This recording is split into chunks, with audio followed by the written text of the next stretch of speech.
সালাম নমস্তে কি খবৰ আশা কৰোঁ আপোনালোকে সকলোৱে ভালে আছে আজি মই আহিছোঁ এটা ইভেণ্টত তাতে মোক গেষ্ট হিচাপে মাতিছে আজি মোৰ লগত আছে মোৰ লগৰজনী একেলগে পঢ়িছিলোঁ আমি স্কুলত মানে কলেজত পঢ়িছিলোঁ আজি তাই হৈ গ'ল মেকআপ আৰ্টিষ্ট এয়া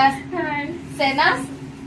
নাম কহ মোৰ নাম চেনাজ মই মেকআপ আৰ্টিষ্ট ৰিসেন্টলি মই এইবিলাক বেসিক আৰু এইবিলাক নিউড মেকআপৰ হেৰি শিকিছো কেতিয়াবা যদি আপোনালোকক মোৰ দৰকাৰ হয় মোৰ লগত কন্টেক্ট কৰিব পাৰে মোৰ